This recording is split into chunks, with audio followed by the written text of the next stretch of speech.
let's see the top priority that we'll be seeing here, ladies and gentlemen, in the drafting phase for our first game in our Royal Derby, presented to you by the official tournament smartphone Samsung Galaxy A55, A35 5G.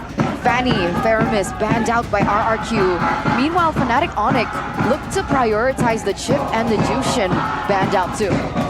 Oh, interesting, man. Chip, of course, won't be let go. We saw a bit of an exception just earlier today in the second match, but that definitely is the exception, not the rule. With the Jushin banned away as well, there's definitely a lot of attention to that mid lane. It was the highlighted matchup here, that roam mid duo. It's Kibo and Sons, the super experienced, notorious, infamous even, duo mid and EXP, mid and roam, sorry. And for RRQ, it's the new face, Edok and Rins. And they've been able to really match a lot of experienced players right here. But Hylas and Phobius for sure won't be let go for no reason. Roger, Ling, Edith, Ruby. It looks like RRQ's pick of the ton will be the Edith. Really good flex still for this most part. Fnatic Onic very early. Whoa. A Joe pick. That is super early. We just saw Psychos actually utilize the Cho in XP. Maybe Fnatic Onic are actually playing with the fact that this could be a flex pick with it being picked up so early on. Interesting. Definitely isn't a pattern we've seen so often, but good prio, good roaming potential as well. Back then in the meta, Cho EXP was definitely a thing. Now RRQ with the more elusive possibilities. They still have the Edith, they have the chance to pick up the Roger if they want, but no, Fnatic Onic take it away before it becomes an issue. Now for RRQ, what do they want to show first here? Ruby? It does eliminate the flex. It's a good pick, but it eliminates the flex. So would that be okay? Technically, the Harith is also still open if they want to go for it, as well as the Ling. Yeah, the Harith is a possibility, but with the Lunox threat being an option, certainly RRQ doesn't seem to mind. They might think that there's going to be other picks in line there. It has to be prioritized by Fnatic Onic, but with the Valentina as well, a lot more playmaking of a composition here from RRQ, but for Fnatic Onic, the response is immediately that Lunox. Is this a mistake? Has RRQ fall into the bait of Coach Eb? I mean, that's what we thought earlier with Brands.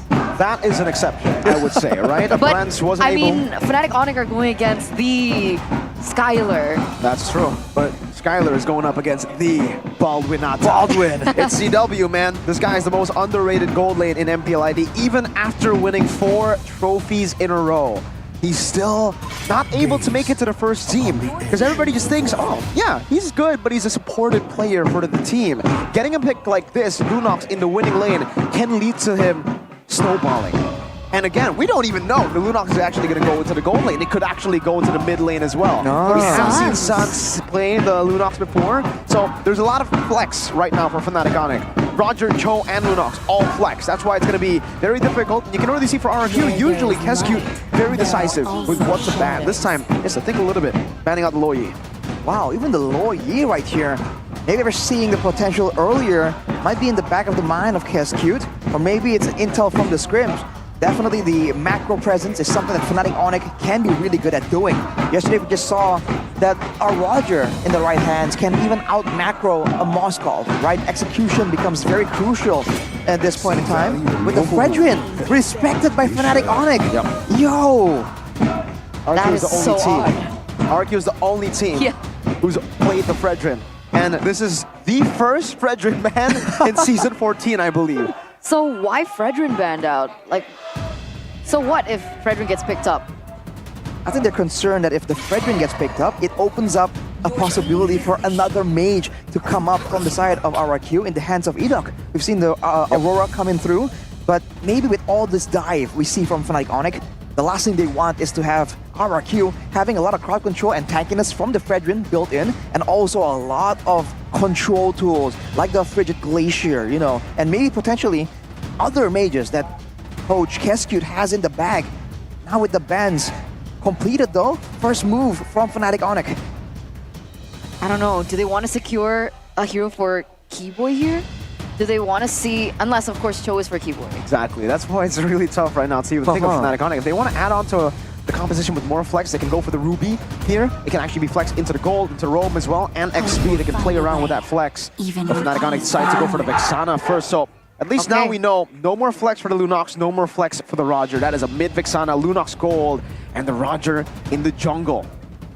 Now for RRQ though, we know that Ruby is a signature pick for EDOC, and technically in this composition, it doesn't look too bad. Going up against all the dive tools, the Donald Wolfkin can be a valuable tool here, but is that too clear cut? Is that too predictable? Oh! Ruby and the Ling! Yep. Yeah. I mean, either the Haya or Ling. Yeah, we saw the 3 heroes being picked up by RRQ. They needed more physical attack coming through, so I guess that's why maybe the Fredrin was also banned out. And the only option was, like you mentioned, Hayabusa, Ling, and the Nolan already being banned out. So this is a really good take-in for RRQ. They're also securing a quote-unquote counter towards the Ling for themselves. But now for Fnatic Onic. Do you flex the Cho? Do you leave it in the roam? Oh! Gatot Kacha being picked up. What does this tell us? Tells us that they want to still be flexible, but they still want to have all the aggression available. Who's going where? It's Rez with Cho.